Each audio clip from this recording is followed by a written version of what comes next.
And welcome back to Game Escape, here today with an unboxing and review video that I'm going to split into two parts. And usually I'm not really big on unboxing videos, but this is a unique enough item that I just had to come on and unbox it. And this is the Hori Real Arcade Pro Vewlix. I guess this would be version 3 for the PlayStation 4 and PlayStation 3. This is the joystick licensed by Taito, and I was always a fan of these. I saw them and I could never really justify buying one, and I thought I had missed the boat because used, the prices of the old ones were so high that, you know, I just figured I was done for. But I saw this on the Taito website, and this is the same casing, just with the new Taito, well, I guess it's not really a new enclosure, but it has the new Hori Kuro buttons and joystick that I guess are on the new Taito arcade machines in Japan. So I am going to unbox this for you guys, talk a little bit about its design, and then I'll come back later in the week with a review of its functionality and performance. So here we go. So here we have the inside of the box. I was kind of surprised that you know, you don't actually get another protective box. I was under the impression that there was, at least online, it looked like you actually got sort of a blue and black Hori box with it, but that's not a big deal. Have a letter here, it seems like, from someone at Hori. Put that down.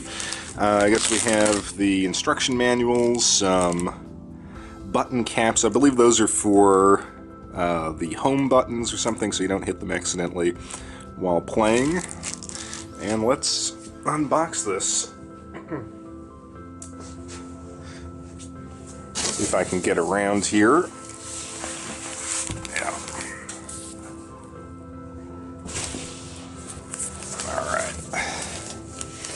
Now, this thing, first off I have to say, this is extremely heavy.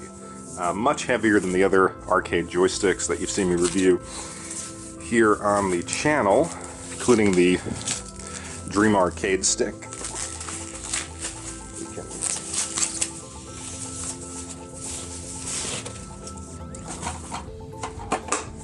And there it is. Wow. Beautiful looking stick. Has that nice sort of glossy finish. And I just have to play around with these buttons. Yeah, a little bit. A lot of people said this is a tight stick as compared to the Sanwa, which I'm used to. But yeah, feels different, but not bad. And well, I can't believe how heavy this thing is. Can maybe zoom out a little bit. Get that in the shot. I don't have the best setup here for doing this, but let's see if we can actually focus in on some of the features. Obviously the Kuro buttons there, and we go to the top here. We have the share button. L3 and R3 are here.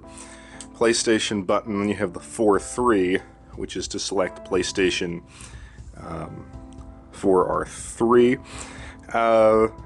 Digital pad left stick and right stick. I guess that sort of sets the, you know, what the joystick functions as, so that's nice. And then if we turn it around, we can do that here. Zoom out a little bit. In the back, this is the wire compartment, which Hori does on its other sticks. I think it's a nice little feature. What else do we have here?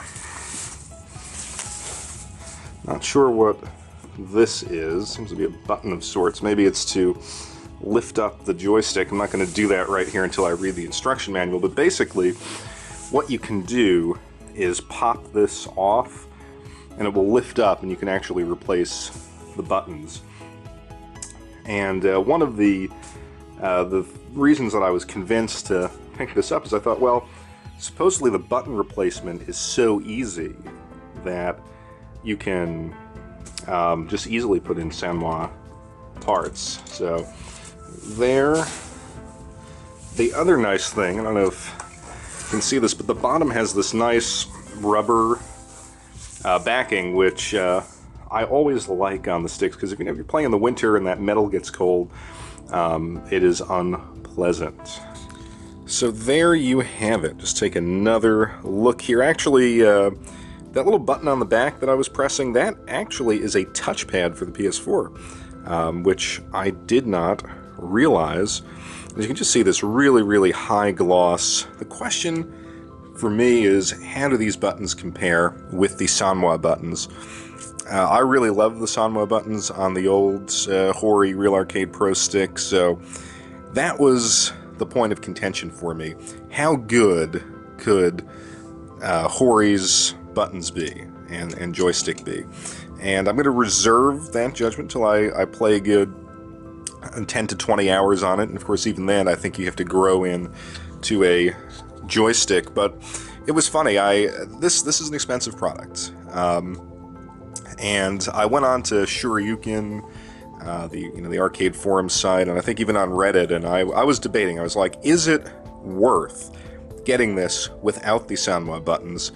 And one guy came back and said, if you can afford it and you don't buy it, you're silly, because these are really, really great enclosures, and you can do whatever you want with the buttons afterwards. So, yeah, I'm going to give it a try, and really look at the performance and the functionality across all three platforms. I believe that I say three platforms because I believe you can use this on the PC as well. So stay tuned for that later in the week.